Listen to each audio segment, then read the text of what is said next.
कामं पूर्ण करण्याचा आम्ही प्रयत्न करू. शहरातील कचऱ्याची समस्या आहे, स्ट्रीट लाईटची समस्या आहे. सगळ्यात अगोदर आम्ही कचऱ्यावर आमचं लक्ष त्याच्यावर आम्ही लक्ष घालणार आणि सगळे वाहन क्लीन करणार. ते बी आम्ही आमची आता चालू झालेले काम महापालिका मध्ये येणे अगोदर आम्ही काम सुरू केलेले. सगळ्या एएसआयला बोललो की जे आता येणारी शिवजयंती आहे त्यामध्ये आम्हाला सगळं city clean NEET and clean पाहिजे.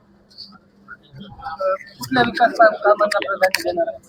सगळे जे मूलभूत जे महानगरपालिकेमधले जे आहे ना लहान पासून ते वृद्ध लोकांना जे मूलभूत सुविधा महानगरपालिकेपासून आहे ते सगळ्याला देण्याचा प्रयत्न करू.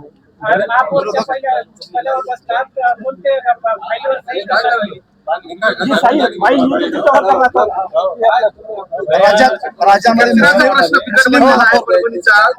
कचऱ्याचं साम्राज्य साचलेलं आहे.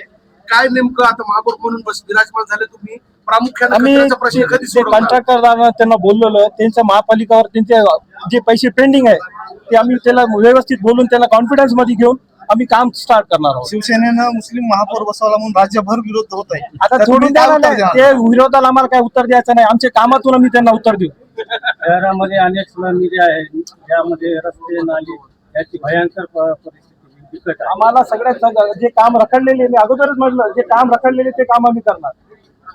काय म्हणले ते मुख्य आहे ना ते मुद्दा. परभणी महापालिकेच्या परभणी वाहतूक व्यवस्था यावर काय ठोस कोणी एक म्हटलं तर सांगता येते. एक मिनिट कोणी एक विचार परभणी महापालिकेच्या कर्मचाऱ्यांना पगाराची आतापर्यंत ते झालं आमचा सर्वात मोठा लक्ष कर्मचारीचे पेमेंट आम्हाला कसं करता येईल त्याच्यावर अगोदर आलं. कारण कर्मचारी खुश असल्यावर सगळे काम होणार. बघितल्यानंतर नगरसेवक या पदावर काम करताना ज्या गोष्टीचा अनुभव या ग्राउंड लेवलला ज्यावेळेस आले तर त्या गोष्टीची कुठेतरी पूर्तता आपल्या उपमहापौर पदी ज्यावेळेस मी आज चार्ज घेतला आहे तर त्या निमित्ताने खरंच सांगतो की नगरसेवक काय काम करतो काय काम करू शकतो हे उपमहापौर पद घेतल्यानंतरच मी आता तुम्हाला या विकास आराखड्याशी जोडून जातो.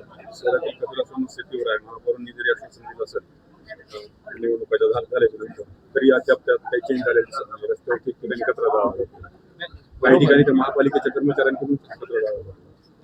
आता काय व्हिडिओ बनवणारे असतात त्याला कोणी काही विरोध करू शकत नाही. पण मी सांगतो की कचरा गाड्याचा जो प्रश्न जो आहे प्रलंबित तो महानगरपालिकेच्या मार्फतच आम्ही आता ज्यावेळेस आता पद घेतलं तर आम्ही तुम्हाला 100% 1 ते 2 दिवसामध्ये परभणी शहरातील जेवढा बी कचरा आहे त्याचं संकलन करू आणि त्याची कुठे आम्ही त्या डम्पिंग ग्राउंड तिचं विल्हेवाट लावण्याचा 100% प्रयत्न करणार. आणि प्रथमतः आम्ही ज्यावेळेस महापौर असेल किंवा उपमहापौर असेल तर 100% परभणीला स्वच्छता करण्याच्या प्रयत्नावर भर.